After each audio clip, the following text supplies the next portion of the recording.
Welcome to episode 124 of Timm Talk, the podcast about the DC animated universe, co-created by Bruce Timm. I'm Chris Lord. I'm Cameron Dexter. How you doing, Cameron? What's happening? What's going on? I'm doing fine. Yeah. Still burnt. Still stressed. Can you finally like sleep, like lie down, and not have the burn? Oh, it was so painful this whole week. But yeah, I can sleep again. I can raise my arms above my head. Literally for 3 days, my shoulders were so burnt. I couldn't lift my hands up. Now, what lesson did you learn from this? Check the expiration date on sunscreen. There we go. Which honestly, I didn't know that was a thing either. Yeah. I have really old sunscreen that I use all the time. Maybe it's just the brand I had. What brand was it? Sun Bum. Oh. See, it's got an ape on it. Yeah. Isn't that supposed to be pretty good stuff? Yeah. I don't know. Someone left it in my house apparently years ago, and it's been sitting in my closet. What was the expiration date? How old was it? It doesn't have one. I don't see. Well, then how can you check the expiration date? I don't know. You just buy a new one every year. What SPF was it? I honestly have no idea. I haven't looked at the bottle since because it betrayed me. It may have been like a 10 or a 5 or something like that. Does that exist? Yeah. What's the point? There's really none. It's basically just like if it Is it aesthetically? Yeah. It's like I just want to walk around today and just have the feeling of sunscreen, right, but not actually feel protected. A lot of the real low SPF I like to live life on the edge, the real risk taker. The edge of the sun. Yeah. A lot of the real low SPF ones have like bronzer in them, so like that's a thing. Okay. But like, look, so my strategy is I always go like 30 where I'm a little bit pale, and then reverse that. 30 where I'm already got a kind of a tan going on, and then 15 where I need a little bit of color, and like reapply every hour. I honestly think that it was just like, no matter how much sunscreen I had put on, it had been a year, not counting Disney days, a year since I'd been outside for more than an hour. Cameron. I know. As I was like contemplating my life choices throughout this whole week. You don't go like hike Runyon or go over to Griffith? I hadn't in a while. But it's right there. I know it is. It's right there. But my computer's right here. Oh my God, Cameron. I don't know how to help you. No one does. I've talked to many a therapist. They've all kicked me out. They just drop you on the front door. Yeah. Walk back into their office. I can't do anything with this. They start the timer. I get about 2 sentences out, and they're like, I see them like, it's an old school timer where it's like an actual hand on the clock. Yeah. And I see them like winding it. Like, it's like, sorry, time's up. Oh, time's up. Yeah. Well, I'm glad that you can move again. Yes. And that you can sleep again. Mm-hmm. It's very stressful. Well, I mean, at least if you were going to stay inside all week long and do nothing, there were some good trailers this week. We did have some good stuff happen this week. To keep you entertained. Yeah. Yeah. So, I mean, what did you think of the Charlie's Angels trailer? We got a Charlie's Angels trailer. There's a lot of people in this movie. Yeah. They are really just like, hey, don't worry about the story. Just come for everyone. Because there's 3 Bosleys. Yeah, I think that's a thing where it's like there's a whole bunch of Bosleys. One of them is Elizabeth Banks, who is also directing it. Right. One of them is Jejman Hansu. Oh, that's right. Oh, yeah. Patrick Stewart? And the other one is Patrick Stewart, yeah. Oh, my God. Who else is in this movie? Nat Faxon's in there? What the hell? Yeah. Noah, Netflix boy Noah is in there. Noah Centineo. That's how you pronounce it. I like Noah, Netflix boy. Sam Claflin. What's his name? Chris Pang from Crazy Rich Asians. Like, it's got a star-studded cast. Yeah. Oh, the trailer looks fine. Yeah, I wasn't super taken with the trailer. Mm-hmm. I was like, It was, I mean, for me, the trailer is more just like, hey, they're in the movie. Oh my gosh, it's that person. Right, wow, they're here too. Yeah. Yeah, I mean, I really like that cast. It just doesn't look... I mean, I'm going to see it for Naomi Scott because she continues to have, like, for someone so kind of under the radar still, like, I don't see her on a lot of late night stuff. I don't see her kind of being talked about in the public light. Right. She's been doing a lot. It's true. I mean, she was, as I always joke, she has my perfect career trajectory, starting on a Disney Channel movie, becoming a Power Ranger, becoming a Disney princess, and now a secret agent. Right. That's a fantastic trajectory. That's a great resume right there. Yeah, we know she can kick ass. Yeah. We know she's got some pipes. She can dance. Yeah, she's got it all. She's so- good with kids. Oh, yeah. Yeah. So I don't know. I mean, we'll see. I'm just not... I was really hopeful for that movie. Just knowing the cast going into it, knowing it was Elizabeth Banks. But I'm just like... And honestly, I'm really digging Kristen Stewart's character. It's good to see her like enjoy a role again. Yeah. I mean, I think she's taken on mostly pretty serious stuff, but she is very talented. Yeah. And she does look like she's having a lot of fun. There was a movie that came out in 2016 called American Ultra. Do you remember this one? I remember I never saw Where it. it's her and Jesse Eisenberg. Yeah. That's the last one I remember, like, her kind of enjoying the role. The movie didn't do well. Yeah. But it's basically Jesse Eisenberg is a Russian sleeper agent or a government sleeper agent who's become a heavy stoner. And it's basically the weed has messed up his internal programming. Okay. So his handler comes to try and activate him, and it only half works because he's stoned when they activate him. So he has all the skills, but he doesn't remember what his target is. Okay. So Kristen Stewart plays his girlfriend. I mean, that sounds like a funny idea. Yeah. Oh, it's a Max Landis movie. Oh, right. Yeah. Was anyone surprised when it turns out that he was a huge piece of shit? No. No, not at all. You just kind of get that vibe off of him immediately. Well, I looked at I didn't know who he was, and I saw a photo of him. And I'm just like, oh, yeah. Yeah. Obviously. Yeah, he's this just like nerdy, angsty little rage monster. And I've always found him kind of gross. So no surprises. Have you ever had any interactions with him or his apparent inner circle? No. Because it sounds have like... you? No. Oh, no, okay. No, no it sounds like... I mean, we've had third-party experience. Because like we know people that have run into that circle. We do? Yeah, I'm not going to call them out. Oh, okay. I think this is all above my head. Okay. Yeah. This is above your pay grade. Don't worry about Yeah, it. that's fine. Your improv pay grade. My improv pay grade. My podcasting pay grade. Yeah. Both of them very low. Yeah. He's not in a great place right now. No. Nor has he really ever been. No, because he's a big piece of shit. Yeah. Oh, fun times. We got another trailer. Okay, this this week. one I was super, super excited about. Oh, it looked so good. So at the end of... I'm kind of heartbroken that it's straight to DVD. I didn't realize that watching the second trailer or the trailer for a second time. But yeah, so at the end of Teen Titans Go to the movie, they tease a reappearance of the original badass Teen Titans. And what that ended up becoming was a movie, Teen Titans Go versus Teen Titans. Yes. Which looks spectacular. So good. And I legitimately thought it was a theatrical release film until I watched the trailer a second time and I realized it was straight to DVD. And I'm like, what? No, what? I hope they do a limited release. Even if like I'll fucking run my ass onto the Warner Brothers lot to watch it in their theater. Like a Fathom event sort of thing? Yeah. Yeah, I mean, it looks so funny. I mean, it absolutely has that Teen Titans. You know what? I'm gonna text my friend who runs Warner Brothers' events, like internal events. Yeah. And see if I can convince her to do a Teen Titans Go party. I hope that happens because Yeah. it looks so damn funny. Just the trailer alone is full of these incredible bits, and I'm just super damn excited about it. Yeah, it reminded me how good that first movie was. Yes. And how smart it is and how they have perfectly pinpointed their audience. Yeah. Like they know exactly who this movie's for. It's for the fucking people that listen and make podcasts about Teen these Titans shows, and yeah. DC stuff.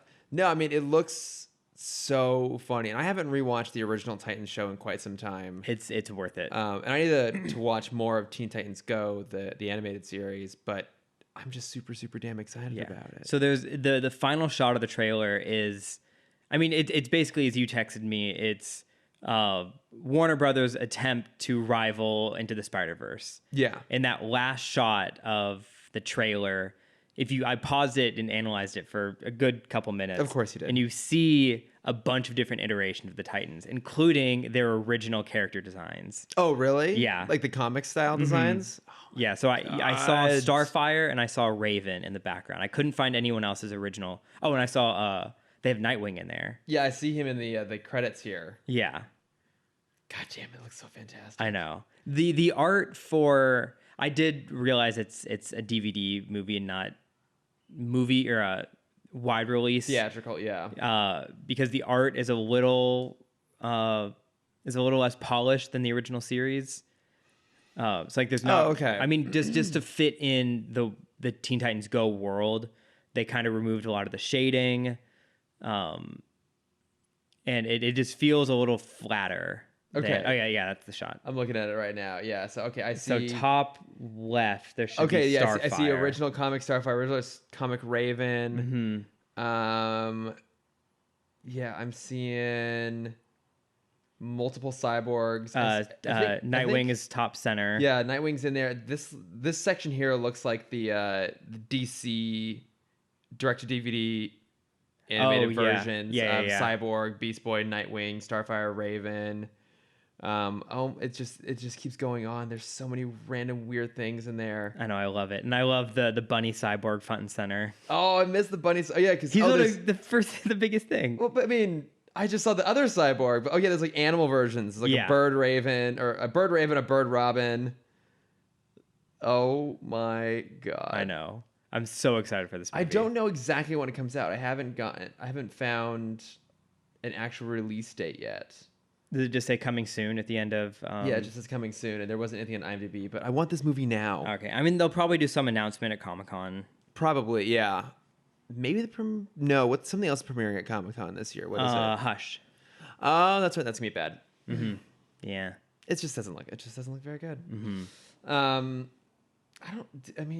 I feel like that was kind of the big news this week was just that trailer. Oh, Henry Cavill.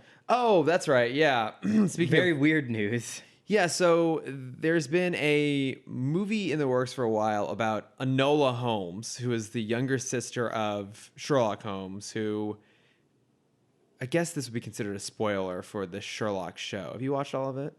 No. Are you going to? Probably not. Okay. Well, for any of you who really care and haven't finished Sherlock, Enola does feature in the final season in some capacity.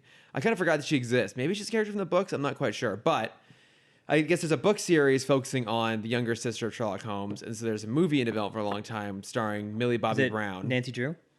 Yes, exactly. Mm-hmm. She time jumps forward. Yeah, but what people don't know is Nancy Drew is her middle name. It's actually Nancy Drew Holmes. Yes. Little known fact. Yeah. About Nancy Drew. Hasn't there been so there's a movie that just came out, like a really kids-looking movie about Nancy Drew, and it's like The Hidden Staircase or something. But I think there's also Are you sure you're not thinking of the Dora the Explorer movie? No, I'm definitely thinking of an actual Nancy Drew movie. Okay. Because I've been subjected to that trailer far too many times going to an AMC. Really? And then I'm pretty sure that there is a Nancy Drew TV show that's going to be associated with the Riverdale verse coming to the CW. Amazing. I'm down. I'm down. I'm pretty damn sure that's a thing. Which, that one kind of makes more sense. Yeah, you're right. Nancy Drew and the Hidden Staircase. I do remember this trailer. Yeah. Probably from the one time I went to AMC with you. Yes, exactly. Because, oh, God. I mean, I love me some AMC A-list, but, it's... it's 25 minutes of trailers, and they're often terrible. I went and saw Toy Story 4 yesterday. You did. And I know. I'm excited to talk about it. The barrage of garbage trailers that I was faced with is like Angry Birds 2. There's some one where this Snow Fox wants to be like a dog sled thing. Jeremy Renner is the main voice. Great. There's a Dora the Explorer trailer, obviously. Did you get the second Yeti movie of this year? No, but I've seen that trailer a lot yeah. too. And I will now deliberately go in 10 to 15 minutes late, knowing I have so much time before the movie starts. Yeah. But I can't push it that far because that'd be the one time when they don't have 25 minutes of trailers. Mm-hmm. But they were so painful. I had to remind myself, I'm going to see a kid's movie. I'm seeing a kid's movie. Not all kid movies are really that great. Yeah. Most of them are fucking terrible. I mean, usually when I go into a theater, if it's my second time going to the theater that week, I'll just keep my headphones on and draw or do something on my phone for the trailers. Yeah. Because it's kind of 20 minutes of me time. It's a much smarter choice. Yeah.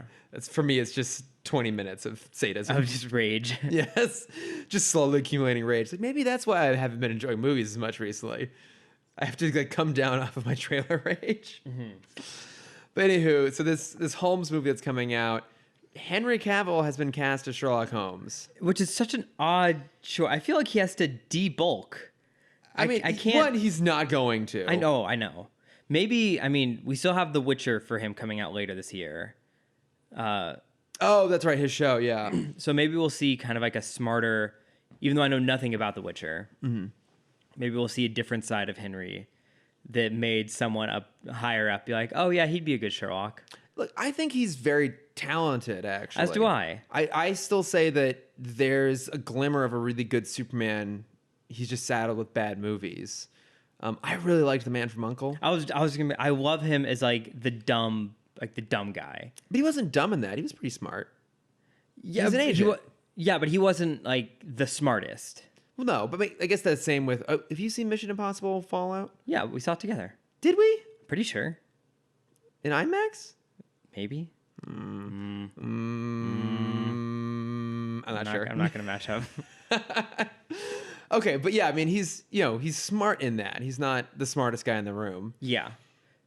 I guess it's not smart. I like it when he's like the super cocky one. That's what he is in Man from U.N.C.L.E. Yeah, and I'd say there's a little bit of that in Mission Impossible too. Yeah. I mean, there's just I just keep thinking about that amazing sequence where he cocks his arms. Oh, I know. Because everyone in my boxing gym did that for like months. Yeah. Or not everyone. Just me and one other guy. Okay, yeah, I was going to say everyone, Cameron. Me and one of the trainers. There was this other random thing I saw on an episode of Krypton Season 2. So the grandfather of Kal-El is the main character, and he's going in for a fight, and he does the arm cock thing. It's like an homage to Henry Cavill, which that was kind of fun. I don't know. Maybe it'll be a good movie. Who knows? I'd love for Henry Cavill to just have a good movie. Yeah. Where he's the main guy. Yeah. And again, like Man from U.N.C.L.E. really good. Yeah. I liked it a lot. It just didn't make enough money, which I thought was a real shame because I know. I would watch those three people. So Armie Hammer, Henry Cavill, and Alicia Vikander. I'd watch them brunch. Yeah. Like it doesn't matter. It's like three of the sexiest, most charming, charismatic people on the planet doing anything. I'd watch them go to IKEA together. I don't care. Yeah. Anything. I'd also watch that. Yeah. I would love to know how they shop. Actually, it'll be another Guy Ritchie movie. He'll do the sequel. It'll be them just stealing stuff from IKEA. And don't worry, Cameron, at least in that movie, they'll have the really good sleight of hand that you wanted so badly. Good. Because I was about to bring up, I feel like I feel like that was the start of the fall of Guy Ritchie. Because before Man from U.N.C.L.E., what was his big movie before that? Well, he had done the 2 Sherlock films. Which were pretty successful. Yeah. With being stylistic. Yeah. Where was Rock and Rolla? That might have been before. I think before. Yeah, and then I don't remember. I feel like after Sherlock was Man from U.N.C.L.E. and then Rock King and Roll Arthur. 2008, Sherlock Holmes 2, Man from U.N.C.L.E. 2015. Yeah, which didn't do well. King Arthur very clearly did not do well. Yeah. And then Aladdin is doing fine. What do you mean fine? It's doing so well. Is it? That makes me upset. I just saw an article that it has surpassed the box office gross of Independence Day to now be Will Smith's highest grossing film to date. Which, are we surprised? Like, it is Will Smith starring in a live action Disney reboot. Great. Like, remake. Of course, it's going to do crazy, crazy bonkers money. That movie's good, Cameron. It's not good, Chris. Yes, it is. It's not. Literally, your 2 critiques were one of them was wrong, and the other one, no one else agrees with. No, my critique wasn't wrong. It was my reasoning for the critique was wrong. The critique is still there. No, I think she still doesn't do anything. Jasmine is still a pointless character in that movie that has 2 ballads, 2 full ballads, part 1 and part 2, all about doing stuff where she doesn't do anything. I mean, she does more. Prove me wrong, She Chris. does more than she does in the animated movie. Yes. That movie was 20 years ago. Yeah. 28 years ago. 27 years ago. I'm going to let you keep working through the math on It's that. 1992. Okay. It's a year older than me. 27 years old. Yeah, I expect her to do something more in an age where we have very powerful, very wonderful women protagonists. She becomes the Sultan.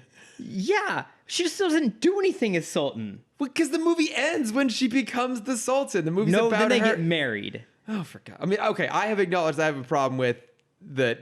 Like, all the main characters have to have, like, a hetero romance in it. I've expressed that concern. Yeah. But the movie's boring, Chris. The cinematography's boring. Not boring. It's fun. If you follow the Disney Animation Instagram for the past month or two, they've been doing like shot for shot comparisons of like, look how closely we made this to the original, and it really just proves my point of how boring the shots are, because they will show the shot from the movie or the shot from the animated one. We'll do Whole New World of, you know, all the beautiful scenes, and then they'll show the new one, and all the colors are dulled, all the action is just like centered on the comp. There's no movement, there's no fun. It's just it's a beautiful song, but you even said you prefer the live action version of A Whole New World. I did not say that. You did not say that? No, I can't keep my I for sure did not say that. I can never keep my conversation straight because I talk to so many people at the exact same shit all the time. I know for certain I did not ever say that. Okay, well, you know what? I would get fired over those words, Chris. This is not an Aladdin podcast. This is a Zeta podcast. I'm going to make it. You've already gotten me heated up. Zeta's about to get ripped apart now.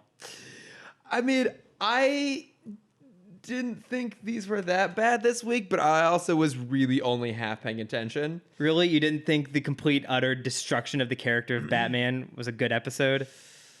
I was just so pleasantly surprised. You enjoyed it way more than Will Friedle did, because there were moments and I'm like, is that a voice double? Because it doesn't sound like him. He wasn't trying. Bless his heart. It sounded like he had him. like the flu doing this episode. I was just so surprised and happy to see Batman in the episode. I was surprised. I was not happy. I was happy. I was like, all right, we at least have Batman coming in here. Okay, but before we get to Batman, we have Hicksburg. Hicksburg. I thought it was called Hillsburg. Yeah. Chris. Thought it was called Hillsburg. Do you want to finish that quote for me? I don't remember the rest of the quote. Good, because it's a bad episode. I mean, I used to spend a lot of my time in a town called Healdsburg, which is very close to Hillsburg. Did you call it Hicksburg? Absolutely not. I love Healdsburg. It's a charming little town. Okay. Yeah. There's so much wine. I love it. But no, so this time we're trying to track down information on. Oh, hold on. Yeah, let's add in this whole new plot point on a show that has so many things going on already. Is it really a new plot point, though? Yes. They have never once mentioned that Ro is hunting her parents. Well, but she keeps mentioning her family. We talked about this. She keeps mentioning her family in this like very passive-aggressive way. Her mentioning her parents has nothing to do with the fact that she expects us to know that we're now looking for them. Well, now we're looking for them. Great. It was Zeta probably going like, hey, I think you keep talking about your family. Should we go find your family? And just maybe they could have her. put that in an episode so we weren't just shoehorned into this whole new subplot. They didn't have time. They had to fit in too many scenes. You're right. I'm sorry. They didn't have nearly enough time in this show. Zeta steering a log plank with the tree trunk. We'll get to it.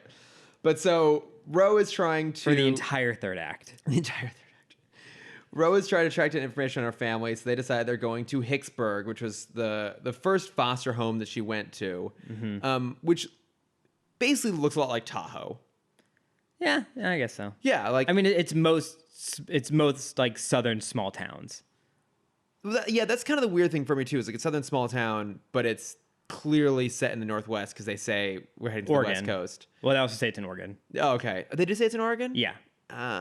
Because West would be like, yeah, I'm the one that knew it was from Oregon.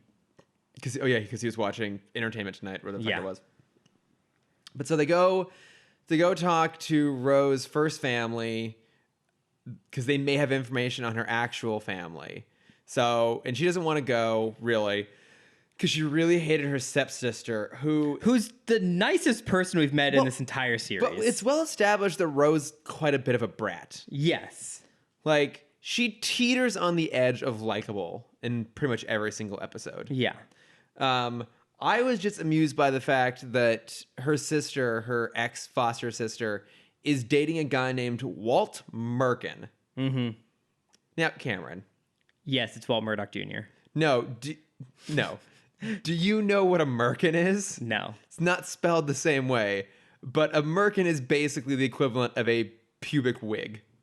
Okay. So, like, if there's nudity happening in a film, oftentimes the actors will wear a merkin to disguise actual nudity. They named a character in a kid's cartoon after pubic wigs. Well, he is a dick.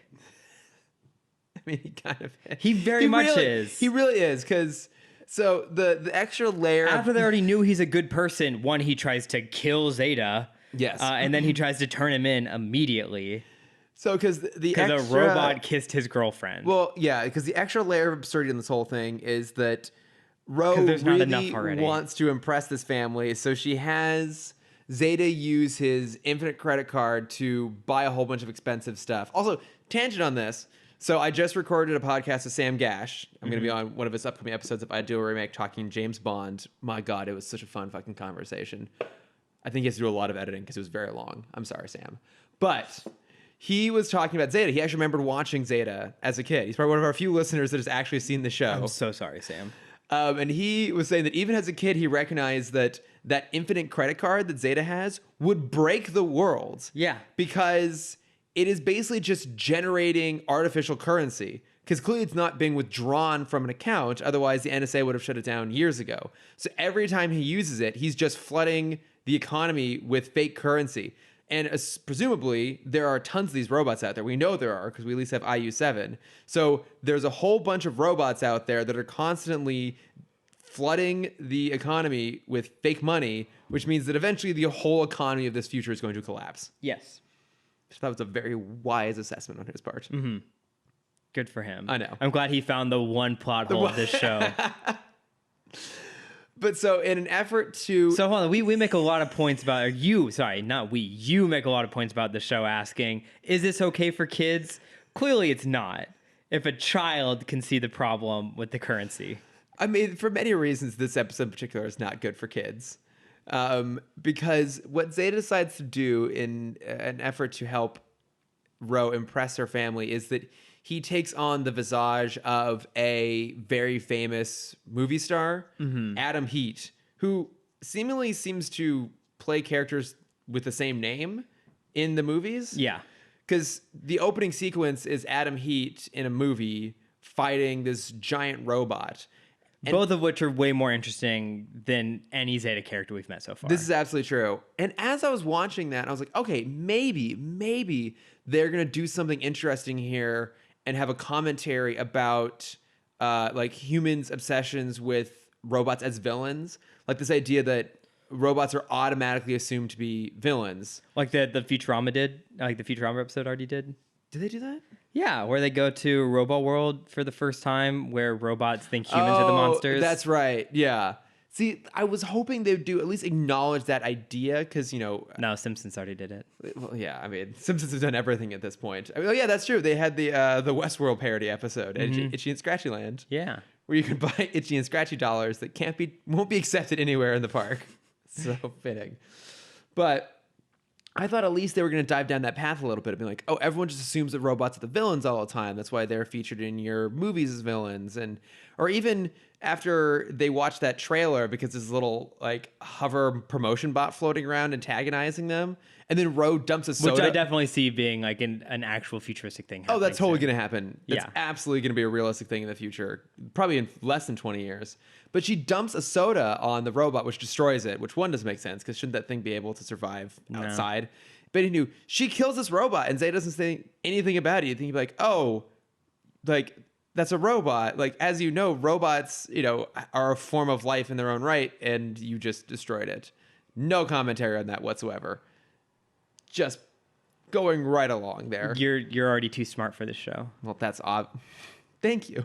Yeah. That might be the nicest thing I've said. The lowest possible bar in terms of a compliment, but I'll take it nonetheless. Yeah. But I was hoping at least something clever like that would happen. But no, he just decides to take on this appearance of Adam Heat. And then Agent West discovers, well, clearly that's got to be Zeta because the actual Adam Heat is in... somewhere in Europe. Yeah. Bali or something. That's not in Europe. Yeah, I forget where it was. Bali. I don't know. It was somewhere in the Mediterranean on a press tour. So they head off to Hicksburg to go track them down. And yeah, you're right. At one point, Zeta, as Adam Heat, just plants a big old like dip kiss on the former stepsister. That just seems wrong. Doesn't it? Yeah. On a lot of levels. On so many levels. Like even in polite society, if an actor just did that, that would not be good. Who was the former Family Feud host that would do that? Oh. Who'd kiss all the contestants on the lips? What's that guy's name? Yeah. I know exactly who you're talking about, but I cannot remember his name. Okay, you rant for a bit. I'm gonna look this up. Oh man, where can I even start with this rant? So we learned that the former foster father is now the sheriff of the town, who is maybe the worst dad we've seen in the DCAU so far. No. He's pretty bad. Well, I mean, there was He's that kind of a dick. There was that guy who He fat shames his daughter immediately. Oh, that's true. He does do that. They're at the dinner table, and Zeta's not eating because he's a robot. And the dad's like, "Oh, why aren't you eating?" And Ro jumps in, and is like, "Oh, to be an actor, to be in Hollywood, you have to be on the Hollywood diet." And the dad turns to his daughter. He's like, "Oh, see, if you want to be an actress, you can't eat this shit anymore." I'm like, Jesus, Dad, calm the fuck. Oh my God, anytime he popped up on screen, it made me very angry. Richard Dawson. Is Yes. who you were thinking of. That is who I'm thinking of. Yeah, the Family Feud host who would always like kiss the female contestants on the lips. Mm-hmm. Oh, what a time. Okay, yeah, so he's a pretty bad dad. Yeah, Straight. he has a minute of like seeing the light. At the very end. Well, no, in the middle. So this is the thing about the show is no one ever learned anything. No, that's not true. You even said last week that Ro learned that she could take away that remote control You're from right. Becky. I'm sorry. So I take it back. Of the 8 episodes we've watched, one character has learned one minor lesson. Yeah, because the dad went from not caring about his daughter to the middle of it being like, "Oh, I cared for you back in the day, and I still want the best for you." So like nothing caused that. That was just how he was. Like, Yeah. okay, good. He's all right. He's a decent guy, maybe. To then immediately going, "Oh, Ro, you fucked up. I'm going to cover up your mess again because you're the worst daughter of my life." Yeah. Like, it wasn't 5 minutes between the two scenes. No. To then ending on, you know what, Ro? You're not that bad. You're okay. You're fine. Yeah, 'cause Now get out of my city. Because when Agent Bennett shows up, the sheriff, the dad, lies and says that Zeta and Ro like ran off when actually they're hiding behind that massive log tray Yeah. thing. Look, I'm not gonna say this was maybe the worst episode we've had yet. I just didn't care. I wasn't really paying close I attention. mean, we've seen what? This is 7, 8? This is 7 and 8. Yeah, It's bottom 5. it's not hard to do. Honestly, I think making a bottom 5 is going to be a lot harder than making a top 5. Actually, yeah, that's maybe that'll be a real challenge at the end of it is to find the 5 worst episodes. Yeah. I mean, yeah, because overall the plot's super dumb. It's like the agents show up there. I haven't even gotten to their acting scene yet. Yeah, so the daughter wants to be an actor, so She's not gonna. no, she's I can not, tell you that. she's not particularly good. She asks Zeta, still disguised as Adam Heat, to read a scene with her to get the director's attention for like the local community theater because she's auditioning for Romeo and Juliet. Mm-hmm. And then they're doing the scene, but then good old pubic wig Merkin is that's a redundant statement. It is. Walt Pubic Wig. Walt Pubic Wig. God damn. He's in charge of tech. I can't get over how fucking dumb that is. He's in charge of set decoration, The which hollow, is now just as a hollow holograms projector. now. Yeah, she's standing on a ladder. It's I'm a gonna hologram find projector. one more small hole in this. Small hole. Small hole. It's a hollow projector. Only one hollow projector. You can't have both a foreground and background hologram from a single hologram projector No, because she's interacting with it. but I mean, we've well established that the hologram technology. This is where I draw the line, Chris. Holograms, you can't have a single point of projection for 2 levels of hologram. They have thrown me out of this world. I can't connect anymore. See, for me, the line last week was the inconsistency of whether Zeta's holograms are hard light constructs or Yes. not. This is the hill we're going to die on. Yes, is their use of their misunderstanding of how holograms work. But so the kid like breaks the hollow projector, which then somehow short circuits Zeta's hollow projector. It takes so little to short circuit him. He's so flawed. He's really bad at this. Like we've established this. He's just a terrible infiltration robot in every imaginable but the next way. episode shows us how much worse IU-7 is as an infiltration robot. I'm gonna disagree, but we'll get to that when we get to that. I'm pulling out the boxing gloves. We'll get to that. So, what else? Oh, so then they realize it's Zeta. He goes on the run. The boyfriend and the dad chase after him. Merkin chase after him. And Merkin pulls out a fucking chainsaw. Yeah, laser chainsaw, and accidentally cuts loose a stack of logs on a hover platform, which then goes careening down the mountain. So then Zeta jumps onto it and then takes one of the tree trunks and basically uses it to steer. I will actually say I think that is a clever idea for an action set piece. I'm not going to say it's necessarily perfectly well executed, probably because the animation here is kind of sloppy, but that's at least an original idea.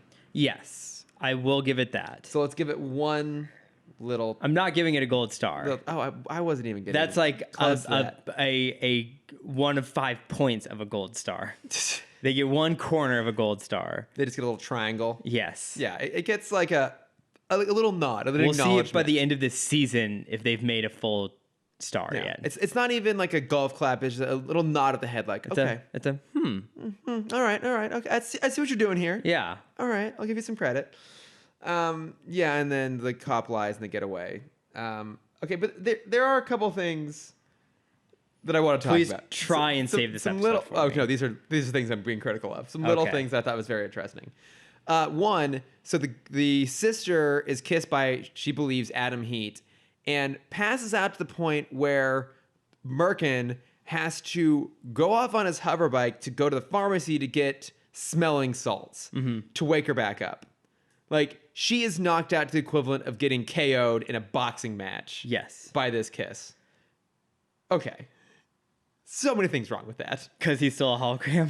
Because he's still a hologram. And she's literally kissing metal. Yes. Maybe he accidentally suffocated her. He doesn't know how kissing works. Oh, and so that's maybe true. he He's thought like sucked the air out of her. Yeah. Yeah. Do you think Zeta's favorite part about kissing people is that he can smell their hair?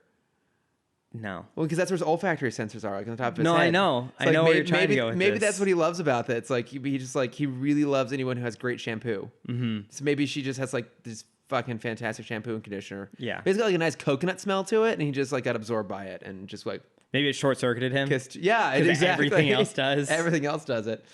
Also, when the townsfolk realize that Adam Heat's there, they basically form an angry mob demanding that he come and talk to them. Yes. I will say this. That is probably not unreasonable from where our future is going. Well, where we've also been, I feel like this episode is very much of like the 60s. It's kind of like very the Beatles mania sort of thing? Yeah, it's very much in line with like Bye Bye Birdie. Yeah. Where it's a small town is visited by kind of their number one actor of the time. I mean, it's like if Tom Cruise it's like peak Tom Cruise. Yeah. No, peak Brad Pitt. Okay. Went to middle of nowhere, Oklahoma. Which one's Bye Bye Birdie? How dare you? What? Bye Bye Birdie is the 1960s musical where their version of Elvis is leaving for military. Because he's drafted. And so he's going to meet his number one fan. And the whole town kind of freaks out as he's walking through the town. Oh, it's kind of like Win a Date with Tad Hamilton. Excuse me? Do you remember that movie? Very, very vaguely. Because that came out right after JCVD. No, what that is. No, hold on. There's a movie about John Tucker Must Die. Okay, yeah. Yeah, because I thought it was the same story. Oh, no, because John Tucker Must Die is Jesse Metcalfe. Is great. Very, very sexy Jesse Metcalfe. Great movie. No, this is the one with Josh Duhamel, Kate Bosworth, and Topher Grace. I've not seen it. I've actually never seen it either. I just know it exists. Okay. Topher Grace plays the Elvis character? No, Tad Hamilton plays like the superstar who has a contest, like, oh, you can win a date with him. And then Kate Bosworth, who's like a waitress in some small town wins the date, and Topher Grace plays the guy who she works with who's clearly in love with her. Gotcha. Yeah. Yeah, so it's like a Bye Bye Birdie sort of situation. Yeah, sure. Or a Adam Heat goes to Hicksburg situation. Okay. Oh, here's another thing that I thought was very interesting. The sheriff has wanted posters in his house, one of which includes Zeta. Yep. So that means... Both forms of Zeta. Exactly, both forms. So the public is aware of the existence of NSA holographic infiltration robots. I doubt they would. I mean, this society's so dumb. Wes probably leaked it. They're not secrets. Like, those are distributed wanted posters. Meaning... Maybe they don't say infiltration. Maybe they say definitely do. Because, like, the guy's like, it's the robot. He's a killer. Like, the sheriff knows exactly what Zeta is. Yeah, so I think they probably told the world that he can only turn into that form. So it's you only either Who's see... gonna buy that? Well, actually, everyone's super This dumb, entire world will buy it. Okay, that is absolutely true. Yeah. I think they probably told the press, like, oh, we have this mercenary robot who has a human and robot form. Yeah. Out to murder everyone. He's going to kill you all. Yeah. Also, there was a fun joke that I saw on the internet the other day. That was assassins are just serial killers that take on clients. I like that. Yeah. I like that a lot. They're freelance serial killers. Yeah. Still do it for the exposure, too. Do you have any other thoughts on this? Oh, boy. Let me see. Fat shaming his daughter. Let's not undermine that, because that was a big fucking thing for me. Yeah. Hollow sets are dumb. Dad blames Ro. Dad hates Ro. No one really learns a lesson. The sister, I just feel bad for the sister. Yeah. Because she's like the only good... She might be the first good person we've met in this series. I was about to say that dog, but he just like jumped away from Ro to left her to die. Yeah. So I think she is the first good person we've met. It took 7 episodes for us to meet a neutral person. Fair. Yeah. That says a lot about this show. I mean, and about the society of this world. You know, it's probably not far off from where we're going to be. We forgot the biggest point is to continue this new plot thread is Ro gets a photo of her brother. Yes. Who looks like the most generic avatar of any Sims game.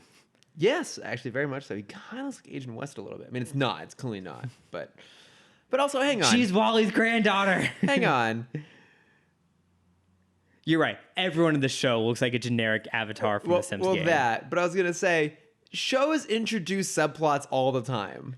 But this doesn't seem like a subplot. This seems like a major story arc that is not even introduced. Like, they're like 3 episodes in from writing, from what it feels like. Yeah, but like, they will probably be like maybe a quarter of the episodes will actually be about this, if that. I don't know.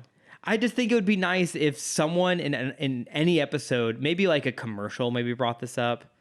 If someone at some point was like, hey, Ro, let's go find your parents because you have a lot of deep set issues. Oh, yeah, she does. Yeah. Yeah, she really does. She's like, okay, maybe next week we can go hunt for my parents instead of your creator. That sounds like a good thing to me, Ro. I'm Zeta. You know, it's like date night. They each get to pick what they want to do. Yeah. Whose tragic backstory are we going to dive into this week? Mm-hmm. Oh. Yeah, I guess that's all I got to say. Okay. Let's get into the other one. All right, so moving on to Shadows here. In the shadow. Shadows. How has no one made that parody yet? It's like probably, yeah. It starts off with a VR duck hunt monkey game. I was trying. It was just like, I was so thrown by that. I just wasn't expecting that. I was like, do I start busting out in a really terrible edition of Shadows? No, you said you're not going to sing this week. I did. I promise I wouldn't sing. So it starts off. Do you think? Yes. I really hope this show ends with Zeta and Ro parting ways, and Zeta's about ready to drive off in a hover car, and he rolls down the window. He's like, "Hey, just wanted to get another look at you." I'm gonna get another look at you. No, they're gonna do a they're both gonna be in separate cars. And Zeta rolls down his window, and Ro rolls down her window, but it's not Ro. It's like a really ugly CG version of Ro pasted on another character's face. And they start racing, but then Ro takes a left. And Zeta takes a right. Yeah. And when it jumps back to Zeta, he's super bulky and bald. And then that clip becomes the most watched song on YouTube and Charlie ever. Puth starts playing over it. God damn it. I think that's how all movies should end now. It's been a long day. Yeah. Oh, yeah. Okay. I was going to save this for the end, but I'll bring this up here. Yeah. My friend Dylan brought up a very good point that Toy Story 4 is the exact same story as Fast 8 or Fast 7. There's definitely something there a little bit. Especially the ending. It's the exact same. You could put the same song at the end of Toy Story 4 and it would fit. And it would work? Yeah. Yeah. You're so perfectly. You're not entirely wrong there. Okay, so this show opens up with a VR monkey version of Duck Hunt. I'd play that game. I'd play that game for sure. Yeah. But here's what is fascinating is this is a cold open of a game that makes no sense. They call back to this game in the end of the episode. They absolutely do. This isn't it's not Schrodinger. What's the other theory? Chekhov's? This isn't a Chekhov's video game. It's Chekhov's banana. It is Chekhov's banana apparently. Gun. Yeah. Oh God. So yeah, they're playing this game, and Ro's like, "Come on, Zeta, you gotta learn how to have fun." Yeah. And they're waiting to get on a plane. I want to compare when this episode came out teaching us about fun to the SpongeBob episode that taught us about fun. I'm sure it's much, much better. F is for friends that do stuff together, Chris. Aw. U is for you and me. Aw. N is for anything and anytime at all. Aw. Down here in the deep blue sea. Aw. But we're not friends. We've established this. We don't do Right. anything together outside this podcast. Well, he does it with Plankton, and him and Plankton are definitely not friends. Oh no, they're frenemies. So wait, Ro and Zeta are waiting to board a plane like later that day to go find Zelig. Oh, hang on. This one came out first. SpongeBob came out first. SpongeBob did a Better Friends fun episode a year before this episode came out. Are we surprised? No. This is prime SpongeBob too. So they're waiting to go track down Zelig, and they're like trying to go on off and have some fun. And then IU7, who we met, of course, in last week's podcast, apparently shipped himself to an airport that has a train terminal, I think, where Zeta happened to be. Yeah, so we know... So this is just blind dumb luck. Yes. Because we know for sure that this robot has no tracking device. It has no means of finding people other than interrogation. But here's what I will say about this. So IU7 shows up to try and track down Zeta. His methodology this time is actually really solid. So first he takes on the appearance of someone working on the tarmac at the airport. Then he takes on the appearance of someone who works at one of the computers. He goes to the computer. Customer service, thank you. Goes to the computer. He tracks down Zeta because Zeta continues to travel using his known visual alias. Yep. That aside. Which is now wanted. Which is wanted. So IU7 figures out what flight they're going to be on, right? So then he goes to like the food court where they all are. He sees Ro, impersonates Zeta to basically get her to a place where then he can impersonate her, but he gets caught beforehand. That is actually a really good string of infiltration. Now, here's why I think he's a bad infiltration robot. When he was working the customer service desk, people come up and they expect him to do the job of a customer service rep. And he does not. He never changes his voice to match anyone else. He smashes anything and everything he can get his hands on. But, okay, imagine if he actually started doing the job of the customer service person. That's at a busy airport. He would never actually leave. He would just get stuck. There was no one else in line. But as we saw from last week's episode, blink, and all of a sudden there'll be 30 people waiting to get in line. They're all mad about something. Yes. And they all have cuckoo clocks. So he knows how to. Yeah, you're right. He was at the Cuckoo Clock Con. Yeah. Cuckoo Con. Oh. No, I mean, they have to know how to socially get out of situations, right? Because that's the job of infiltration, is getting in and out. It's not just in. We've seen they have no concept of social cues. Zeta doesn't, but this is the next model. This is supposed to be the more advanced version. And I think so far he's done the best infiltration of any of the times. I don't agree. What other time has either Zeta or IU7 been better at infiltrating? When Zeta went into the shack, the weapons dealer's shack, just taking the identity of his daughter. He does a daughter, he does some other guy, but then he leaves the body of the knocked out security guard like lying in the middle of the field, and he gets spotted immediately. So he made it through 2 appearance changes and he got caught. IU7, but he had social interactions as those 2 people, and no one suspected him. Whereas as IU7, no one's hunting him. No one knows he exists. He's just ruining people's lives. Like, that customer service rep probably got fired because of him. Yeah. Do you think he cares about collateral damage? He's an assassin bot. Yeah, but he's still supposed to be secretive and undercover. Yeah, but he's a government agent. His programming got fucked up in the last episode, remember? We're not going to bring that up right now. What if this is the thing that ruins the podcast? Like, this is the argument. I told you before, this is the thing that's going to ruin this podcast. This is the argument that's going to kill the podcast. Is you and I will refuse to back down for which one's a worse infiltration robot. It's not even a question. It's IU7. IU7 is so bad at his job because he turns his arm into a gun any chance he can. Well, they're both bad because they cause so much collateral damage they cannot aim. Yes, but Zeta doesn't use weapons anymore. So the collateral damage is him getting out of the way. Damage. Because he doesn't want to get hit. Because he's a pacifist. We've talked about this. The worst main character is a pacifist. You can't have a children's action show starring a pacifist. A pacifist murder bot? Yes. It's not really a good idea. Because then Batman shows up and immediately all this good, I don't know, this episode probably came out before the Batman Beyond episode. I think so. Okay. We'll say it does. So we only have one interaction between Terry and Zeta. And it ends with them being pretty good together. Yeah.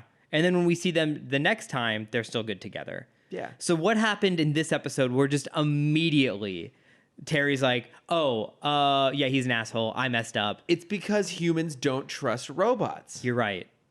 They inherently assume the robots are going to kill them. Mm-hmm. That's it. Yeah. But even Bruce, when he was Batman, still gave most of his villains what's the benefit of the doubt? The benefit of the doubt, yes.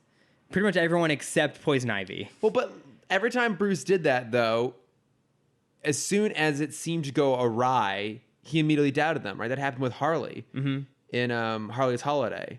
Yeah. So he will. So Terry sees 2 photos. He sees one where it's Zeta in disguise with an arm cannon, even though he knows Zeta got rid of all of his weapons. But he has so many built-in weapons. And then the second photo is Zeta holding up a pillar, saving Ro. Oh no, that was just some random kid. Okay, so he's holding up a pillar, saving a random civilian. Yeah, but maybe Terry looked at that and said, "You know what? I think he's holding that pillar, and then he's gonna jump out from underneath it and let it fall on that child." Right. Yeah. He's building up the anticipation. He's waiting for the mother to come by. He's torturing. He's like, "Hey, Ma, look at this kid." Yeah. And then he drops the pillar. Come get your kid. It's fine. Come get your kid. Yeah. Boom. Done. Or he's upset because there's only one kid, so he's waiting for more kids to come under. Yeah. So he can get that combo bonus. Yeah. Yeah. Combo. Yeah. But like, weren't you at least pleasantly surprised when Batman was in there? Pleasant? No. Surprised? Yes. I mean, but I was like, we cut to a whole bunch of bats. I'm like, is this like an homage to Batman? I'm like, oh fuck, we're in the Batcave. Mm-hmm. This is fun. Batman's here now. Great. He's gonna make it better. I mean, and he didn't. You He made it much worse. You had a good point before we started recording that Will Friedle was I honestly very much phoning this in. I paused this episode and looked up the voice cast because I refused to believe this was Will Friedle. Yeah. And it was, surprisingly. Yeah, he was not having it. He was not into it. No. Well, but then after Batman decides to hunt him down, we're introduced along with Chekhov's banana gun to Chekhov's MRI machine. Yes. Which is like, no, oh, it's the future. It's a super MRI machine super now. MRI machine. It's like the size of a large lab, like a ballroom, basically. Well, it's the it's a like a what's the word when you have like an audience watching a surgery? Like an operating theater? Yeah, it's that. An operating theater? yeah, it's that. It's that exact thing. Yeah, so we know that then that's going to be used at some point to destroy something. We don't really know. We assume. Well, we assume. If this was good writing, we would expect it to. There- but that- this is not good writing. There have been times... So I'd be more surprised if it did show up again. Yeah, there have been times they've introduced stuff and then not done anything with it. But Or didn't introduce stuff and just expected us to know what it was. Much like the plot point of Ro and her parents. exactly. So we know that IU7 is trying to hunt them down. He chased them down to the hospital where Ro's recovering, and now Zeta is questioning whether Ro should stick with him because just being around him is dangerous because there is so much collateral damage in his wake. And ultimately, like a fight ensues. Batman thinks that Zeta's a bad guy. Zeta proves him wrong. They team up to try and take out IU7. They end up inside the MRI machine, and then Zeta turns it on. He's going to sacrifice both of them. Mm-hmm. Basically, he's just like, neither of them. God, I wish he did it. I kind of did too. God, I wish he just blew himself up. I know, and now but Batman then, had but to then stay Batman in this had to universe. go and save him. Like, God damn it. We could have been done, Chris. Again, we could have been done with the show if Batman hadn't there's- saved him. I know, Batman ruining things for us. There's an interesting idea there of Zeta being aware of the collateral damage and the danger. And it just, it's like they kind of acknowledge it, but then they don't play it out enough to make it seem like an actual arc. Yeah, because he is a less interesting Spock. Yeah, that's kind of true. That's it. This show is we have a less interesting Spock, kind of without his Shatner. Do you think that Zeta goes through Ponfar? No, Do you know what Ponfar is? that's the fuck fest. Yes. Yeah. Every 7 years, Vulcans get like mad horny. Mm-hmm. Yeah. Yeah. No, I don't think. Maybe like a murder fest. Oh, okay. Yeah. Yeah. Maybe every 7 years his programming resets. And Zeta's probably not even 7 years old. right. Yeah. Yeah, so he doesn't know yet. He doesn't know what's coming. Give it time. Yeah, oh yeah. Give it time. There was like a little moment I liked though. Did you catch that one of the employees somewhere was reading a Tiny Toon Adventures comic? I did not. Yeah. Okay, I'll give them that. That's a fun little thing, right? Mhm. See, they little nods. Look at that. Look at that. You are trying so hard to find just any sliver of hope in this show. I think I made a grave error at the beginning of this episode by getting you ramped up on a different tangent. Because now now the fire is burning and you need a target for it. I think next time I need to like mention The Last Airbender or something. And just, Oh, and no, it's going to be so much just worse. get you on cloud 9. So then you No, not The Last Airbender, because that's the movie. But I didn't. Avatar: The Last Airbender is the show. I know, but I didn't want to say Avatar again because you love both Avatars. Yes, so either of them would be fine, Oh my god, I don't understand. but not The Last Airbender. I don't understand you. I don't understand you. As a How do you not human. understand me? The movie is like worldly accepted as one of the worst movie adaptations of all time. Oh, what, Avatar? No, The Last Airbender. No, I don't understand your love of the movie Avatar. The love is faded. It was what? No, continue. I still care for the movie. It's like an ex. I don't love her anymore. God damn it. But I still want the best for her. Okay. We still have great memories together. I mean, but you would rather see Endgame take top box office spot. Yeah. Yeah, obviously. Mm-hmm. I feel like someone must have already created the distracted boyfriend meme with Avatar and Endgame, right? Oh yeah, for sure. I'm sure it's out there somewhere. All right. I mean, this was a dumb episode. Oh no, we're diving into this shithole because you skipped over a lot of important things. God damn it. Zeta has kind of his emotional crisis of like, oh, Ro, you're so tough. I forgot that you're also not an emotionless artificial robot that can't heal itself. Hey, there's whenever it nothing wrong wants." with not having emotions, okay? You're right. I'm sorry. I shouldn't bring emotions into this. Look at you, me. You're making me have emotions, Cameron. Yes. IU-7 breaks into a hospital, and Batman does really nothing to stop the collateral damage. They're blowing up a hospital in this episode. And both protagonists are just like, yeah, we'll stand here while he shoots his missiles off. Yeah. Yeah, that's fine. I wrote 3 times, this is not Wilfredo. Batman just shows up and starts beating the shit out of Zeta. No compassion for friends. Again, he's a murder bot. Whoa, there's another infiltration unit? Will this really... I said, Will is really phoning in this recording. Let's blow up a hospital. Call back to the banana game. Oh, yeah, because Zeta grabs a couple of bananas and launches them to cover IU-7's face. Yeah. This is the ending. Batman's like, at the end of the episode, they're out of the hospital because it's basically blown up at this point. And Ro and Zeta are out. He's like, hey, you guys should start running. The cops are on their way soon. Ro just had a concussion. She's not healed. She needs a hospital still. Yeah. Batman's a bad friend. Yeah. Everyone in the show, there's something about just the aura of Zeta. Here's what I think. I think he has a secret power that no one knows about. Which makes everyone around him stupid? Yes. It has like a semi-mile radius, something mile radius. Okay. Whereas everyone in his vicinity just immediately dumbs down. I mean, that would work to the advantage of an infiltration murder bot. Yes. No one asks questions. Although, the disadvantage of that is it makes people unpredictable. Yes. Which is And whenever bad he's for a robot. interrogating, they might not know the answer anymore. Exactly. See, even then, Which is why he just murders them. he continues to be a terrible infiltration robot. Yes. Sure. Oh, and then we had another end credit. Oh, the egg thing, timer? The egg timer. I'm done. Okay. I need a nap. Oh, no, you've tuckered yourself out? Oh, yeah. All right. Well, I have actually quite a little bit in terms of notes from friends here 9 more episodes. this week. I know, we're getting there. We're getting there. So just right up front, I want to mention that I went through and updated how the podcast is organized on iTunes. So now it is broken down by seasons, each season representing we'll call it an era.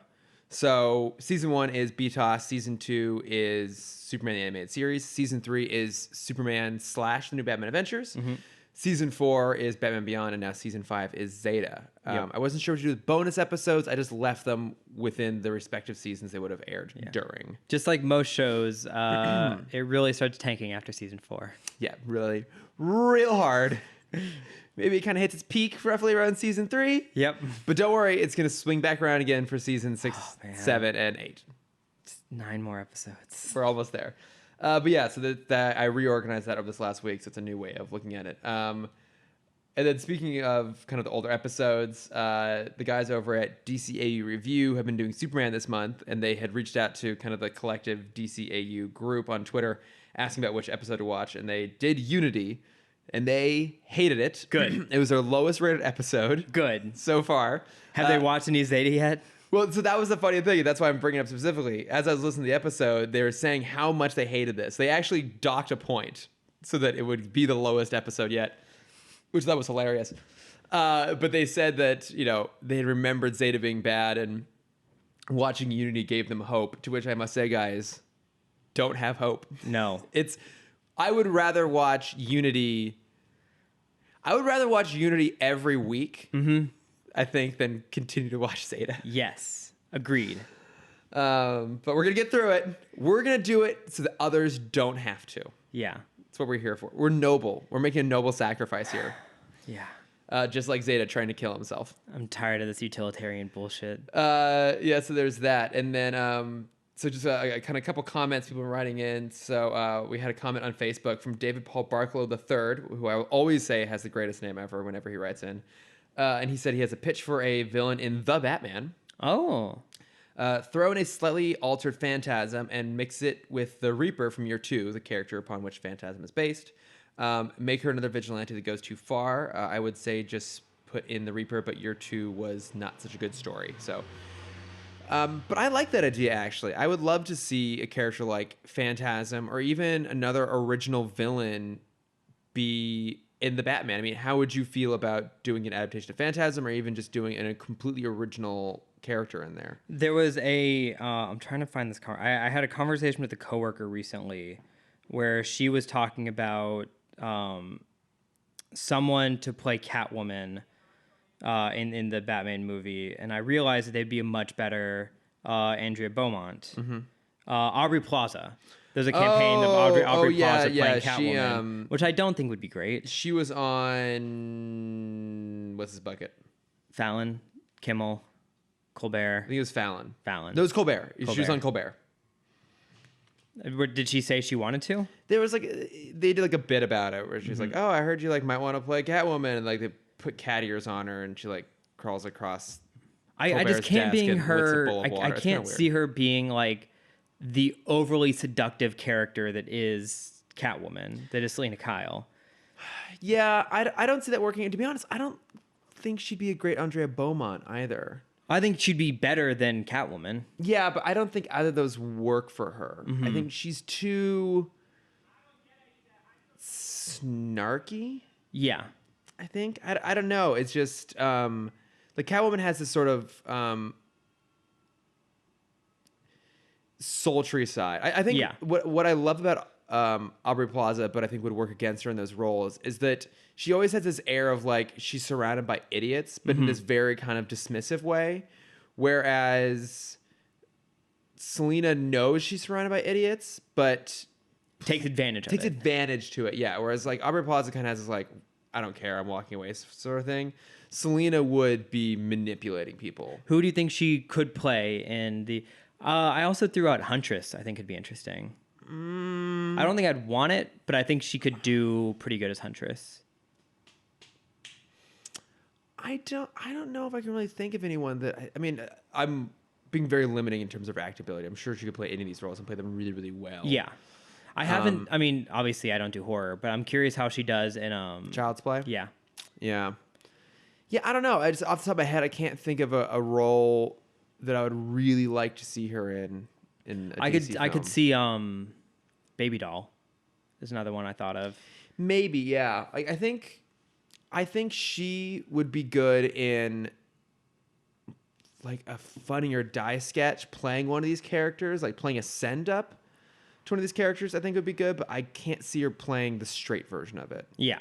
Now, I mean, to be fair, she's really good in Legion, which I only watched. She's amazing in Legion. I only watched the first season. Same. But yeah, I just don't know. I don't know if I see it other places. I get it. Yeah. Yeah. But no, I think I would like to see maybe like a Phantasm in there at some point. Oh, yeah, absolutely. She's going mainstream comics, so we might see her in a movie down the line. Mm-hmm. I guess the one danger of that, though, is you kind of set up it being almost like a pseudo remake of Mask of the Phantasm, which I think only would do them a disservice because that is such a perfect film. I think if they did it, it would have to be like a finale film too. Yeah, maybe. Mm-hmm. Yeah, like if it would be like the fourth of the Pattinson Batmans. Okay, yeah, that might work. Mm-hmm. But then some other things here. I somehow missed this for like almost an entire month. But we had a couple people comment on our MCU ranking episode on Facebook with their rankings, and I hate the way Facebook set up its notification system because basically it doesn't send me notifications until I open up the page. Then it's like, here's a fuckload of notifications of what you've already checked. Yeah, all it says is if anyone has like a quote unquote business page on Facebook, it'll just say like your page has a notification. It won't tell us what it is, and it doesn't even still send me those updates anymore. Yeah. But if it's for when I get them, it could be like we get an actual notification, or it could be a Facebook ad notification of like, hey, you can give us $15 and we'll show your post to 7 more people. Yeah, it's terrible. Yeah, I get more posts about Tim Talk from Facebook trying to convince me to pay for advertising than I do about the actual product itself. Yes. Anyways, Facebook sucks. But thanks for commenting, guys. Yeah, thanks for commenting. But so David Paul Barclow III again commented his top 5: 1, Winter Soldier. Good. 2, Infinity War. Yep. Iron Man, Avengers, and then Homecoming. That's close to what I said, I think. That's very close to ours, yeah. And he says that he expects Far From Home might take that place.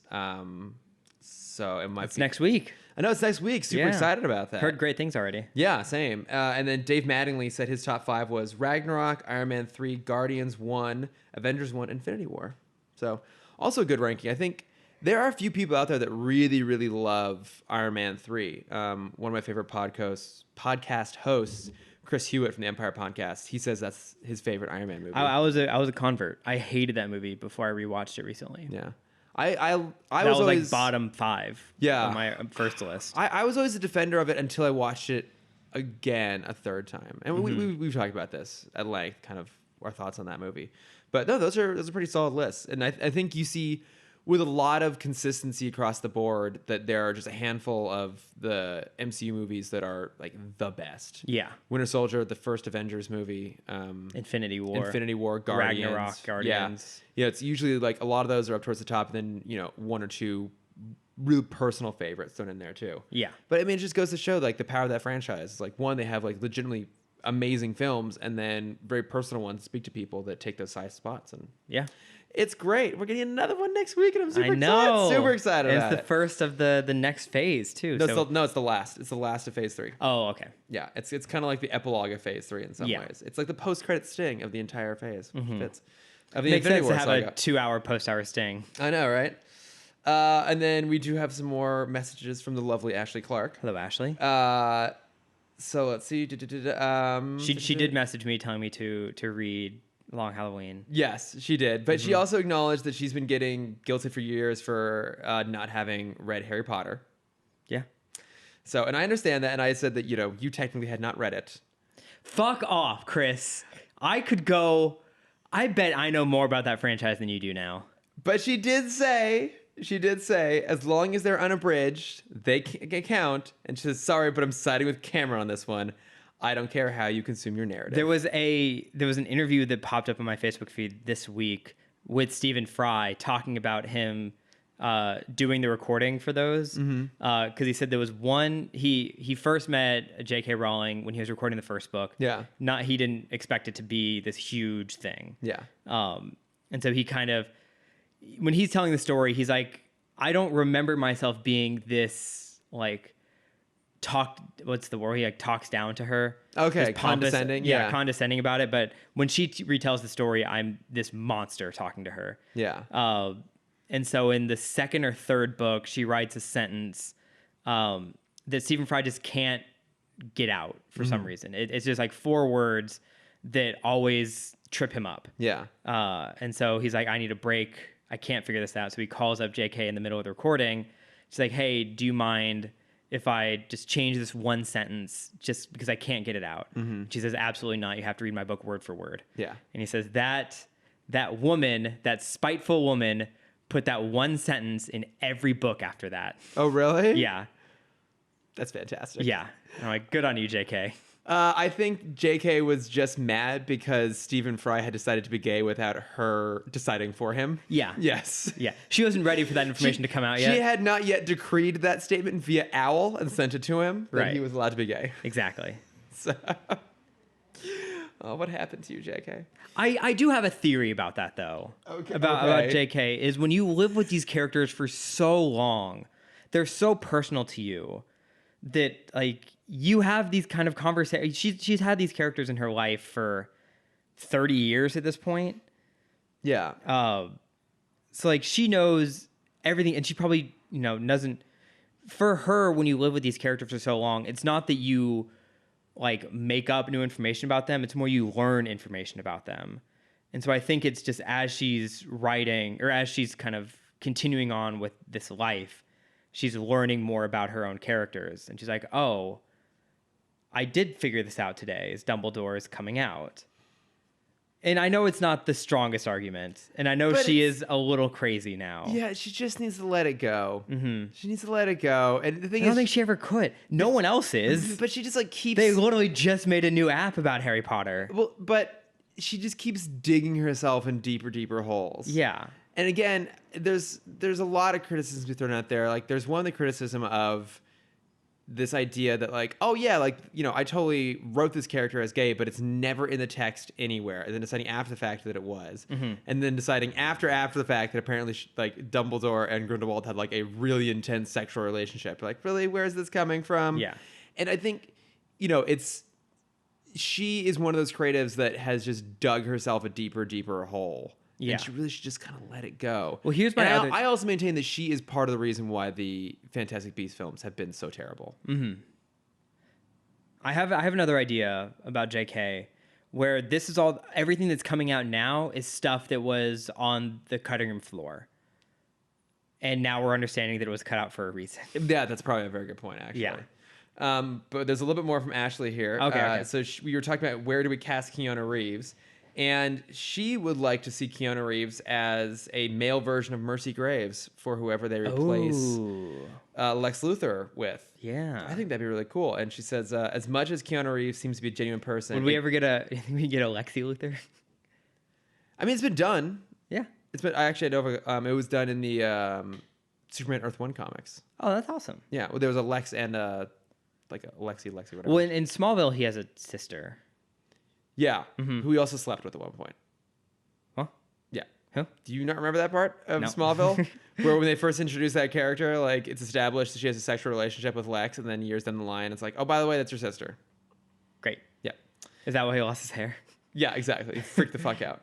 But no, she was saying that as much as she loves Keanu Reeves, she will always be a little bit bitter because apparently he doesn't think Shakespeare wrote the plays. I did not know that about him. Well, there is that like prevailing conspiracy theory that Shakespeare isn't a person, but a bunch of writers that use that as the same pen name. So maybe he follows that theory. Yeah, either that or he really, really, truly believes in the Roland Emmerich film Anonymous. I mean, or we also know that he is immortal. That's So true. Maybe he was William knows. Shakespeare. Yeah. It's not a theory. He knows that it wasn't Shakespeare. He was there for it. Yeah. He was there for it all along. Ashley, have you ever thought of that? It's very possible, actually. Good old immortal Keanu Reeves. But yeah, that's it What for... was the short the Cannibal Shia LaBeouf? Oh, actual Cannibal Shia LaBeouf? Yeah. Oh, such a good video. Was it you that hadn't seen it, or was it Shane that hadn't seen Shane it? hadn't seen Oh, it. okay. Yeah, no, I'd seen it before. It's Okay, good. fucking beautiful. Oh, right, yeah, your friend was... It's like a friend of a friend worked on it. Yeah, that's right, Something okay. crazy, yeah. All right, so let's mosey along here. Cameron, what do you have to plug this week? Can we talk Toy Story real quick? Sure, let's talk Toy Story. So we'll note that this will be spoilers for Toy Story 4. I don't know how you feel, but for me, it kind of breaks my heart to say this. I think Keanu was the weakest part of this movie. I wholeheartedly disagree. I think he was one of the few things that I actually really liked about it. I liked the character. I just think he's not a good voice actor. I think he was doing exactly what they wanted him to do on that. Which would just be him. Yeah. Yeah. Which I thought it was great. I loved him in this. I think for me, I need the characterization of Keanu. I mean, yeah, he was playing a caricature, not a character quite so much. But I love Duke Kaboom. Yeah, I thought that worked for him, though. Yeah, I just didn't. The voice and body just didn't ever line up for me.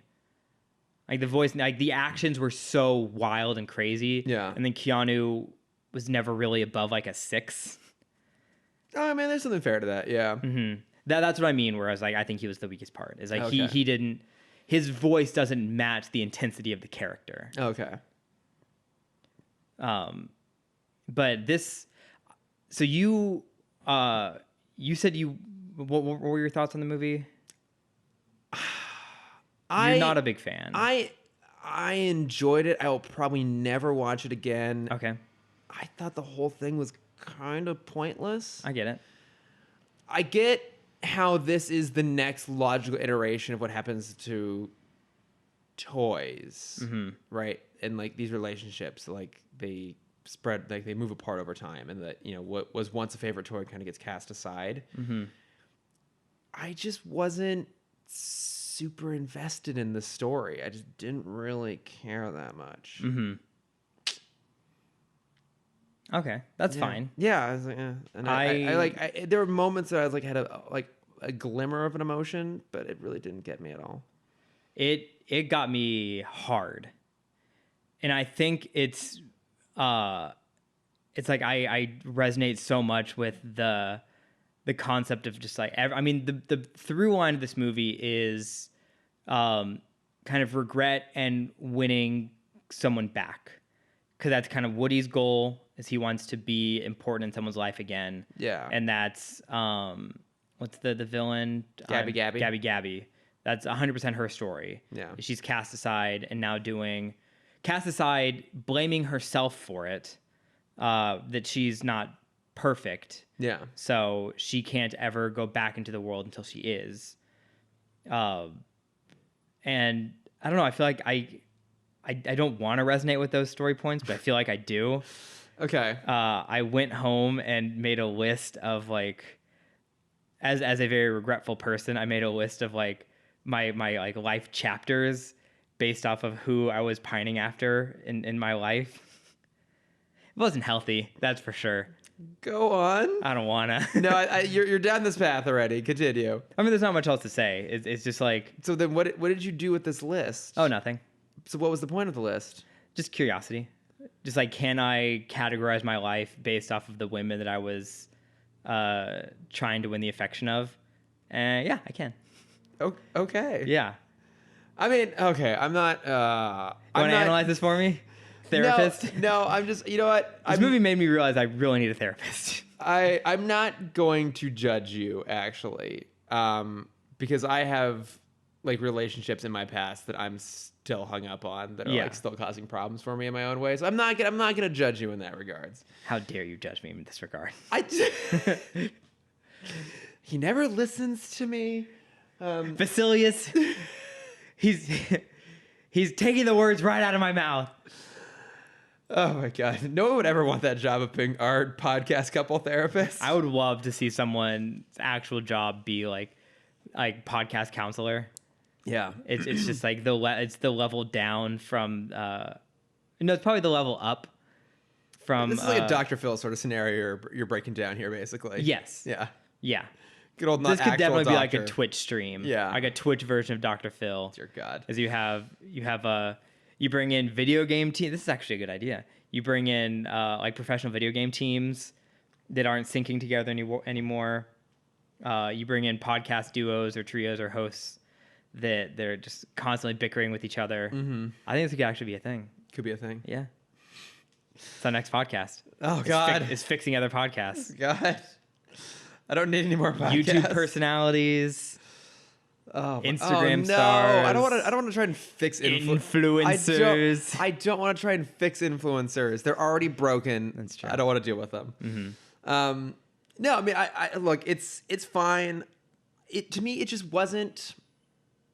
Did you fun. remember that I mentioned that horrible Randy Newman song? Did you know what song I was talking about? While I was did playing? notice it. Yeah, it's so weird. It's very on the nose. Yeah. Yeah. It just. Although I can absolutely relate to Forky as a person who constantly thinks there's that they are trash. That's the big joke. Is Forky is the embodiment of millennials? Yeah, I'm just trash. Yeah. I'm gonna throw myself in the garbage can. Trash. Look, it's so warm. Trash. Yeah. No, there were things that I liked about it. Overall, I just wasn't super engaged. It doesn't help that I didn't have a great audience with me. There was like a group behind me that was talking through a lot of it. Oh yeah. Yeah, I just it was okay. It was just like I didn't need this movie, and I don't really feel like I've gained much from it. Gotcha. Yeah, I needed this movie because while the credits were rolling, I told you, I don't think I said it on the podcast. I was in a different theater than usual.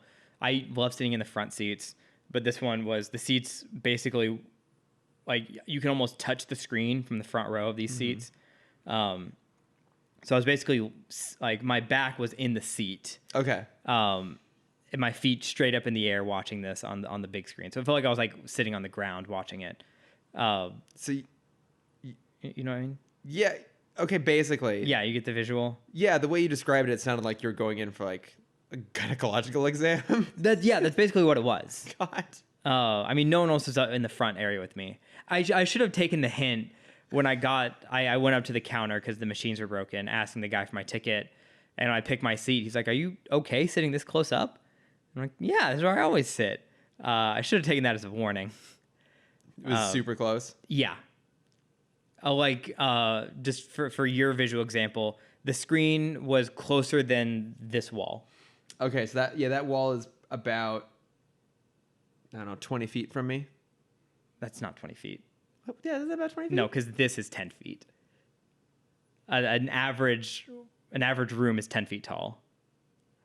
You know the weird thing is, I'm really bad at estimating. Yeah, that's a horrible estimate. That's like, maybe 6 feet away, Chris. I'm like, there's like two things I'm really, really bad at in this world. It's estimating like that really showed. square footage, and by proxy, like just distance in a room, and estimating the number of people. Like I'm really bad at like these two areas of guessing.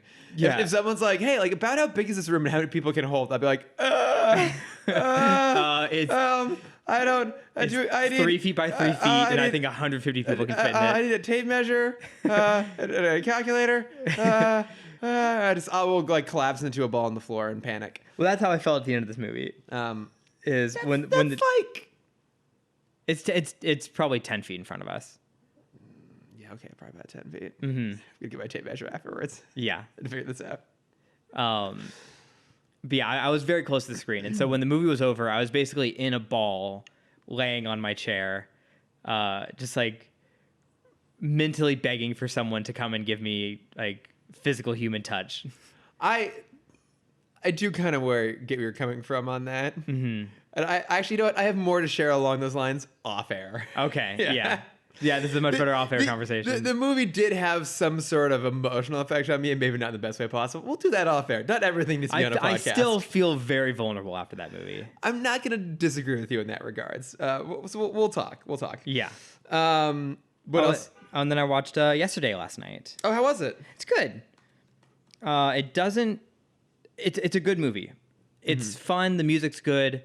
Well, obviously, it's the Beatles. Yeah. I think living in LA, there's two major plot points that really bug me in that movie. And specifically being in advertising, how they advertise him coming out as the new artist really, really like upset me. Okay.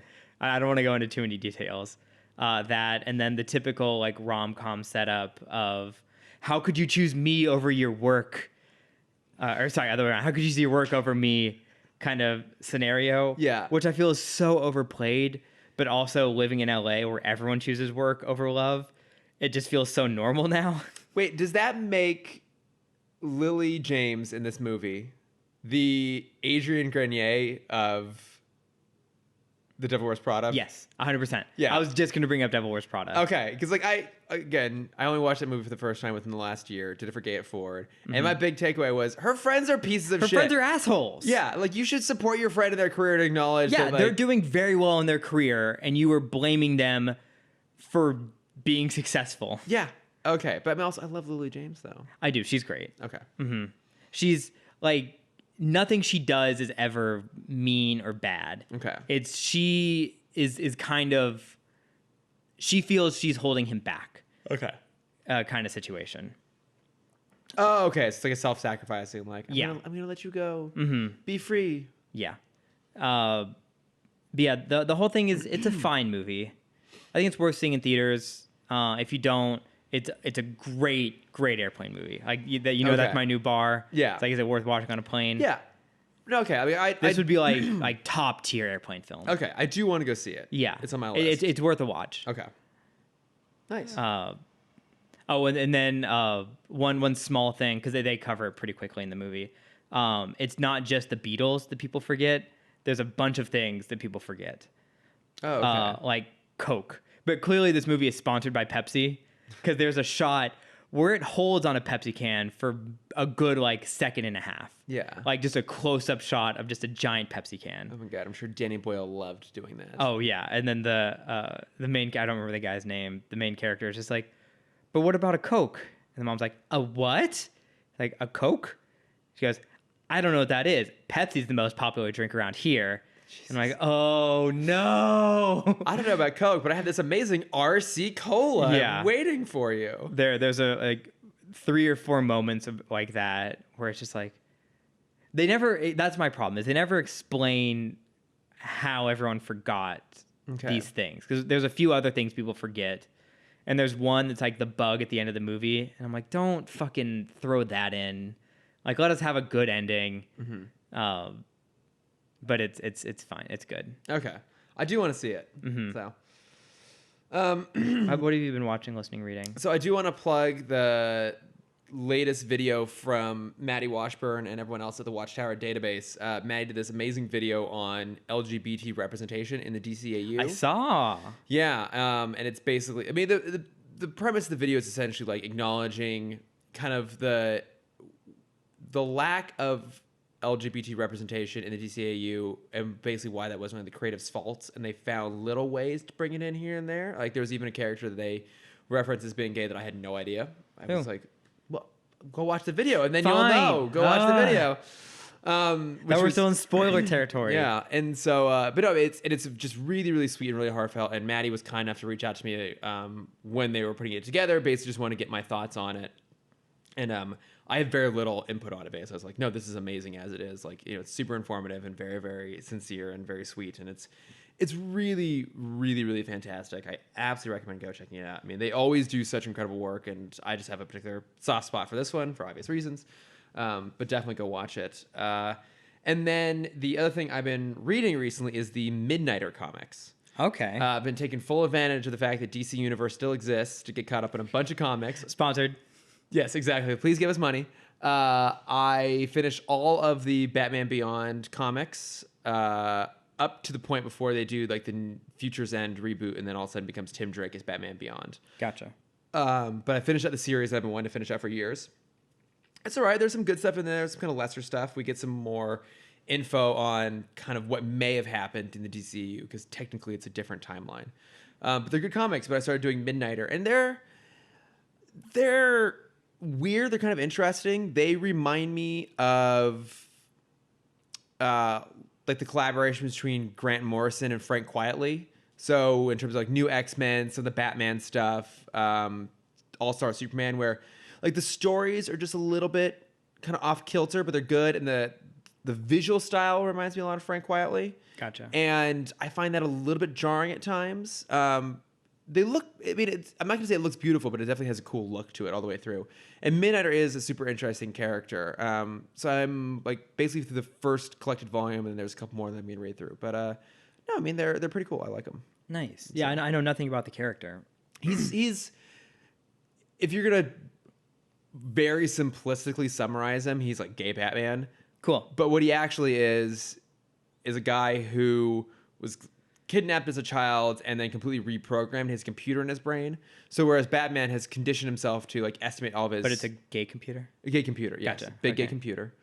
Whereas Batman's conditioned himself to anticipate moves, the computer in Midnighter's brain can actually literally predict what's going to happen. And so it's hard to best him in a fight, and they're kind of clever about how they factor that in there. Mm-hmm. And at least in this iteration, he has an ex-boyfriend named Apollo, who is essentially Superman. And I know that character comes back into play in issues I haven't read yet. But no, they're pretty good. I mean, if that's something that sounds intriguing to you, I'd definitely check it out, because it's up on DC Universe, which has so much stuff on there. Like, I created a to-read folder. On my account? On your account, yes, Thank exactly. There's a lot. Is it just multiple iterations of Long Halloween? It's just nothing. It's all the Long Halloween. It's all Long Halloween, Dark Victory. No, there's some. Cameron must read. Cameron, read this now. You must read this now. God damn it. But no, I mean, they have everything. Like, I've been for years wanting to read Grayson. They have that on there. They have nice. Bombshells. They have Blackest Night? They do. They better. And they have that. They are clever that they have a section that you can browse by storyline. They have Blackest Night. They actually have all of the different. Good, because that was so it was so big. Yeah, and it's hard to figure out how to read these things. Like, that's why I always do the trades, because they're all collected in a really convenient way. And even as I was finishing out the Batman, there's kind of crossover points between the Batman Beyond comic and the Justice League Beyond, and I tried to kind of guess the best way to read them as possible to make it make sense in order. Yeah. But There's probably some list online. Some nerd put it together already. And you kind of try and find this down, Fucking but nerd. it's a lot of work to figure out like the right way to read this when there's a simple way to do it. And it seems like based on the storyline tab, DC Universe has figured that out, but I haven't actually explored it yet to know 100%. Yeah. But it's a great app. I'm continuing to watch The Brave and the Bold, which is fantastic. It's so good. It's really, really good. I really, really love it. So I'm definitely gonna keep going with that. But yeah, I think that's it. Nice. You're about to get to the best episodes. You're almost on season 1. Yes. Yeah, season 2 I think has the midpoint of season 2 I think has like 3 of the best. It's the Doom episodes Patrol ever. stuff. The section Yeah, you there's referenced. there's an episode before it, and there's a Doom Patrol episode, and then a oh god, I just forgot, Buona Beast episode right after it. Buona Beast. And the 3 of them together. Maybe it's after the Buona Beast one. It's not before Doom Patrol. Those 3 are like so good. Okay, I'm super excited. I've been really, really enjoying it. Maybe it's a Dead Man episode. Oh, I love Dead Yeah, Man. this is the show that first introduced me to Boston Brand. Yeah. And he's so great. He's so snarky. I know. I really love Dead Man. And he's voicing Michael Rosenbaum, right? Of course he is. I'm pretty sure he is. What a man. It's great casting. But I think that does it for us this week. We did it. Yeah. 9 more. We're so close. We're getting there. But if you want to reach out to us, we are at Tim Talk Pod on Facebook, Twitter, Instagram, and Gmail. Yes. Wow. I can't Got believe it. Nailed it. Yeah, I can't Tell believe I us almost messed it up. who is the worst stealth unit or infiltration unit. Yes. Okay, that's okay. I want to know. There's 2 things we want to hear input on. 2 very specific things. Who is the worst of the 2 infiltration units? What is the better characterization of Jasmine? That's okay. I have the answer. It's the TV version. The TV version? Yeah, Aladdin had a TV series. Oh, for fuck's sake. We're not doing the TV version. We're just talking the 2 movies. What about the sequels? No, we're not going there. Okay. No. But they're like, No, we're just comparing. but Prince of Thieves. I don't care. People I don't say care. it's a great sequel. I don't care. Threequel. I don't care. We're just comparing the animated theatrical release film to the live action theatrical release film. All right, fine. What do you think is a better characterization of Jasmine? Can I say neither? No. All right. We have one of 2 options. This is a binary choice situation here. Well, that's not fair. Yes, it Because is. they're both bad. That's why I said better. This is a relative comparison, not an absolute. Okay. I don't want to start this conversation again. I don't want to have an argument. We're almost done. It's fuming. I'm gonna take these fumes. I'm gonna bottle them, put them in my back pocket, save them for a week, let them steam. Fine. And the second we start next week's episode, I'm gonna blow up. Please go for it. Cannot wait. How dare you? Cannot wait. You can find me at camera.dexter to see my idol art page. And if you want to see my face, my adventures, you can find that at camdexter_adventures. Yay. On Instagram and only Instagram. Yay. Where can we find you? I'm at Lordifer on Instagram and Twitter. Great. Yeah, we did it. We did it. Thanks for listening, everybody. Bye. Bye.